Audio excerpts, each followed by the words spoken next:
नमस्कार। हम जीवन में खुश रहने का लोग आशीर्वाद भी देते हैं, बच्चा खुश रहो। जो आशीर्वाद देता है खुश रहो, उसको नहीं पता होता खुशी क्या होती है, और हम खुशी का आशीर्वाद देते हैं। तो मनुष्य के जीवन में खुशियां क्यों नहीं है, और ये तो मैं बता दूं आपको। कुछ अपवादों को छोड़ दो, और मैं दावे के साथ कहता हूं, किसी से फोन करके पूछ लेना, आमने सामने पूछ लेना कि क्या आप खुश हैं, रोने लगेगा।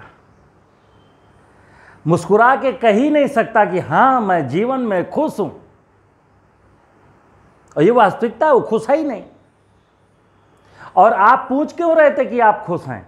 आप खुश हो क्या? खुश तो आप भी नहीं हैं। दुखी आदमी एक दुखी आदमी से पूछता है कि आप खुश हो क्या, लेकिन खुश कोई नहीं है। क्यों नहीं है? जब हमारे दिमाग से खुशी और सुख का भेद गायब हो जाए तो मैं कैसे खुश रह सकता हूं? अभी तो मैं जो मेरा खुशी थी जीवन में, वो मैं जो मेरा सुख था उसको खुशी समझता रहा। अगर मुझे काम नहीं करना पड़ता, बैठे बैठे खाना मिल जाता है, तो मैं क्या कह देता हूं? मैं बहुत खुश हूं। खुश नहीं हैं आप, सुखी हैं आप। कामचोर हैं आप। बिना काम के आपको सब कुछ मिल जाता है, और इसी को हम खुशी मान बैठते हैं। सुख को मैं खुशी मान बैठता हूं। बोले उनको तो बहुत आनंद है, कोई काम ही नहीं है। सुबह बढ़िया नाश्ता मिलता है, दोपहर को बढ़िया लंच मिलता है, रात को बढ़िया डिनर मिलता है, काम कुछ नहीं है। ऐसा व्यक्ति अपने आप को अगर खुश समझता है तो उससे ज़्यादा बदनसीब कोई नहीं है। क्योंकि मैंने आपको बताया कि मैं जिंदगी में मेरा जन्म इसलिए नहीं हुआ था। मेरा जन्म इसलिए नहीं हुआ था कि मुझे कुछ काम ना करना पड़े। इस धरती पर जन्म लेने वाली प्रत्येक इकाई को काम करना है, और जिसको बैठे बैठे मिलेगा उसको सुख तो है, खुशी नहीं है। तो मित्रों, आज का जो मेरा विषय है, बहुत सारे भ्रम आपके दूर करने वाला हूं। मैं सुख को खुशी समझता हूं, आत्मा और शरीर के भेद को जानता नहीं हूं, भगवान और परमात्मा को एक समझता हूं, पूजा और ध्यान मेरी नजरों में एक ही है, कर्म और ज्ञान एक है, सत्य और असत्य का भेद पता ही नहीं है। कहते हैं ना कि सत्य क्या है? बोले सत्य तो वही है जो सत्य है। नहीं, सत्य क्या है? तो सत्य, वो सत्यम शिवम सुंदरम। अरे यार, ये नहीं पूछ रहा हूं, जीवन का सत्य क्या है? सत्य क्या है तो दिमाग लगाएगा। और मेरा दावा पूछ लेना किसी से कि सत्य क्या है, भाई साहब बताइए। पढ़े लिखे से पूछना सत्य क्या है, तो कहेगा सत्य तो एक यूनिवर्सल ट्रूथ है। अरे यार, वो तो इस ब्रह्मांड का, इस भूमंडल का सत्य है, वो तो सत्य है, बट है क्या सत्य? आपके जीवन से, आपके जीवन में जो सत्य है वो सत्य क्या है? तो मैं आपको सत्य बता दूं, ये जो विषय है ये सत्य नहीं है। इधर का जो विषय है वो असत्य का है। सुख सत्य का विषय नहीं, असत्य का विषय है। शरीर असत्य है, प्रकृति, भगवान ये असत्य है। बहुत सारे लोग विरोध करेंगे इसका कि तुम भगवान को असत्य मानते हो। भगवान सत्य है, लेकिन ये सत्य असत्य के बीच में झूल रहा है, क्योंकि ये हमसे बंधा हुआ है। भगवान से मनुष्य बंधा हुआ है और मनुष्य से भगवान बंधा हुआ है। प्रकृति के जो 5 तत्व हैं, सूरज और आकाश, ये तो सत्य हो सकता है, लेकिन धरती, पानी और हवा सत्य नहीं हो सकती। क्यों? आपने क्या किया? धरती की उर्वरता का, पानी की शुद्धता का, पानी की उपलब्धता का, हवा में ऑक्सीजन का क्या सत्यानाश कर दिया। तो ये विषय असत्य का है, ये कंप्लीट सत्य ही नहीं। पूजा असत्य है। लोग कहते हैं हम तो पूजा करते हैं, यार ये तो विचित्र आदमी है, पूजा को बता असत्य बता रहा है। हाँ, पूजा असत्य है, पूजा आप जानते ही नहीं हैं, और ये मैं सिद्ध कर देता हूँ। आपने पूजा सुनी होगी, पूजा कराई होगी, पूजा देखी होगी। आवाहनम न जानामि न जानामि विसर्जनम पूजा चयु न जानामि। पूजा एक ऐसा विषय है, शास्त्रों में चले जाइए आप, पूजा करने वाला कहता है कि मैं पूजा जानता नहीं हूं कैसे की जाती है। तो असत्य हुआ ना। सत्य क्या है? सत्य घटे या बढ़े, सत्य ना रहे। जो आंतरिक खुशी है, ये विषय सत्य का है। हमारे जीवन में अगर कोई सत्य, जो आंतरिक जो खुशियां हैं, वो सत्य है। आत्मा सत्य है, परमात्मा सत्य है, ये विषय सत्य के हैं। ध्यान, पूजा से ध्यान ज़्यादा सत्य है। पूजा तो मैंने बताया ना आपको, कई एपिसोड में बोला, थाली ले ली, चंदन ले लिया, रोली ले लिया। और पूजा करने वाले के आपको कितने उदाहरण बताऊं। आप कभी अपने मोहल्ले में देखना कि सुबह सुबह एक व्यक्ति मंदिर जाता है, उसने 200 गज के प्लाट में पूरा का पूरा प्लाट जो है बनवा रखा है, 1 इंच ज़मीन नहीं छोड़ी है, और भगवान का पुजारी है, भगवान के शिव मंदिर में जाकर के सुबह सुबह फूल चढ़ाता है।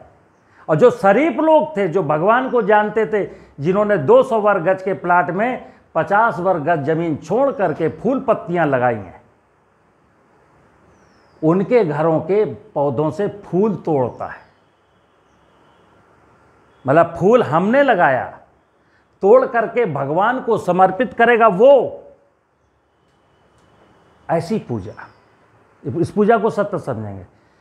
वो तो एक बार भगवान का भक्त हो सकता है जिसने फूल और पेड़ पौधा लगाया है, लेकिन जिसने लगाया नहीं, जिसने ज़मीन नहीं छोड़ी अपने घर में फूलों के लिए, और पड़ोसियों के घरों से फूल तोड़ तोड़ करके भगवान को चढ़ाता है, इसकी पूजा को क्या कहिए। तो अभी तो पूजा का कुछ ऐसा हाल है। तो विषय था मित्र, खुशियाँ क्यों नहीं हैं। तो मैं आपको बताऊं कि जीवन में रामायण पढ़ी होगी आपने। रामायण को मैंने कई बार बोला कि रामायण को पूरा मत पढ़िए, रामायण की एक चौपाई पढ़िए, बंद कर दीजिए, उसको जीवन में धारण कर लीजिए। एक आज और आपको रामायण की चीज़ बताता हूँ।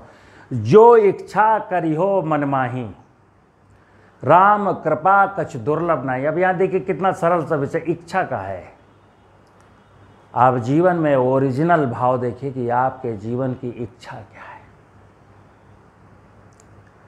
और राम कृपा कछ दुर्लभ नहीं, भगवान ने, परमात्मा ने मनुष्य को ये अधिकार दिया है कि आप जो इच्छा करोगे वो इच्छा मैं आपकी पूरी करूंगा, क्योंकि मैं परमात्मा की संतान हूं। और हर माता पिता अपनी संतान की पूरी इच्छाएं करता है, उसकी अपनी पूरी सामर्थ्य भर हर इच्छा को पूर्ण करने की उसको वो मतलब उसके पास वो है। तो जो इच्छा करी हो मन माही, राम कृपा कछ दुर्लभ नाही। तो मैंने कभी इच्छा की, दुनिया से पूछना, आप अपने मन से पूछना, आपने कभी इच्छा की कि हे परमात्मा मुझे तो जीवन में खुशियां चाहिए। कभी भगवान से प्रार्थना की, कभी परमात्मा से प्रार्थना की, कभी अपने मन में इच्छा की। मंदिर जाते समय, यज्ञ करते समय कभी ये मन में भाव आया कि हे परमात्मा मैं कुछ भी नहीं मांग रहा हूँ, केवल एक ही चीज़ मांग रहा हूँ कि मैं जीवन में खुश रहूँ। खुशियाँ मैंने कभी नहीं मांगी। क्या मांगा? जो मांगा वो उसने दिया। पैसा मांगा ना आपने, पैसा मांगा ना आपने। तो देखिए आप कोई भी काम आप क्यों करते हैं? लोग अगर यज्ञ भी करते हैं तो यज्ञ में भी उनके अंदर जो भाव होता है कि वो भाव है कि इस प्रकृति का, इस पर्यावरण का परिवेश अच्छा हो, सामाजिक वातावरण अच्छा हो, इस भाव से यज्ञ कौन करता है? यज्ञ करने से मनोरथ पूर्ण होते हैं। यज्ञ करने से हमारे मनोरथ पूर्ण होते हैं। यज्ञ के पीछे भाव क्या आ गया? भाव था प्रकृति का, समाज का, वसुधैव कुटुंबकम, सर्वे भवन्तु सुखना, सभी का कल्याण हो। इस भाव से यज्ञ कौन कराता है? यज्ञ करने वाला भी कहता है कि यज्ञ करा लीजिए, आपकी मनोकामनाएं पूर्ण हो जाएंगी। हमें पता ही नहीं मेरी मनोकामनाएं क्या है। तो जब हम कोई भी काम करते हैं तो पैसा कमाने के लिए मंदिर भी जाते हैं तो भी क्या भाव होता है? बहुत कुछ अपवादों को छोड़ करके अक्सर लोग भगवान से, मंदिर में, दरबार में, परमात्मा के, ईश्वर के, जिसके भी, हनुमान से, बजरंगबली से, राम से, शिव से, ब्रह्मा से क्या मांगते हैं? मन में। और मुंह से बोलते नहीं, आवाज़ नहीं, ये बात मन से मांगते हैं, दिल से मांगते हैं। क्या? कि बस एक बार जमानत मिल जाए। 302 का मर्डर, 302 का मुजरिम भी मंदिर जाके यही मांगता है कि मुझको फांसी की सजा ना हो। मर्डर कर चुका व्यक्ति अगर आज जाकर के यही मांग ले केवल कि हे परमात्मा, जिसका मैंने मर्डर किया उसके परिवार को खुशियां दे और मुझे इस गुनाह की सजा दे, तो भी शायद परमात्मा कुछ कृपा करे। लेकिन मैं मंदिर में जाकर के भगवान से आज यही मांग रहा हूं कि कुछ ऐसा कर, मुझे बचा ले। अपराध नहीं स्वीकार करता। तो मंदिर भी जाते हैं तो धन के लिए, यज्ञ भी करते हैं तो अपने निजी स्वार्थ के लिए। जबकि रोज कहते हैं क्या? मनुष्य है वही कि जो मनुष्य के लिए जिए। दिन भर कहते हैं, कई बार कहते हैं जिंदगी में, लेकिन नहीं, मनुष्य के लिए नहीं जीते, अपने लिए जीते हैं। तो मित्रों, जब मेरे किसी भी काम का मकसद, जब मेरे किसी भी काम के मकसद के पीछे पैसा कमाना होता है तो अधर्म प्रारंभ हो जाता है। फिर धर्म की बात बेईमानी है। किसी भी काम के पीछे का प्रयोजन अगर धन अर्जन करना है तो मान लीजिए विशुद्ध रूप से फिर आपका अधर्म स्टार्ट हो जाता है। फिर धर्म की बात करते क्यों है? जब पढ़ा लिखा प्रत्येक व्यक्ति प्रोफेशनल हो जाता है, प्रोफेशन का मतलब जानते ना, व्यवसाय। और व्यवसाय में क्या होता है? दुनिया मरे मर जाए, मुझे तो इतना लाभ होना चाहिए। अब आज की जो पढ़ाई है ना, वो व्यावसायिक शिक्षा है। अब कोई बीए नहीं करता ना। आप पहले जमाने में बीए में करते तो लोग हिस्ट्री से, ज्योग्राफी से, मनोविज्ञान से। अब नहीं करता कोई। और वही कर लेते हैं जिनको पढ़ाई में मन नहीं लगता है, जिनका अच्छी जगह एडमिशन नहीं होता है, जो डफर होते हैं, वो कर लेते हैं ये कहने के लिए मैं भी बीए हूँ, मैं बीए में हूँ। बट एक्चुअल जो स्टूडेंट है, उसके जो गार्जियंस हैं या जो विश्वविद्यालय हैं, वो भी अब इन शिक्षा को महत्व नहीं देते, व्यावसायिक शिक्षा को महत्व देते हैं, क्योंकि वहाँ भी धन आता है। तो मैं दुनिया के समस्त लोगों को व्यावसायिक शिक्षा की ओर ढकेल रहा हूँ। और जब पढ़ा लिखा प्रत्येक व्यक्ति प्रोफेशनल हो जाता है तो वह अपना, संपूर्ण समाज और संपूर्ण प्रकृति का आहित करता है। दावे के साथ कह सकता हूं, एक भी प्रोफेशनलिस्ट इस संसार में, एक भी प्रोफेशनलिस्ट प्रकृति और समाज की भलाई के लिए कुछ भी, नथिंग, रत्ती भर नहीं करता। क्योंकि घोड़ा घास से दोस्ती करेगा तो खाएगा क्या? समस्या ये है। तो मित्रों, जो मेरा मनुष्य का जो जीवन है, वो खुशियां उसके जीवन में क्यों नहीं, अगर इसको समझना है तो मुझे ये समझना पड़ेगा, सुख का संबंध शरीर से है,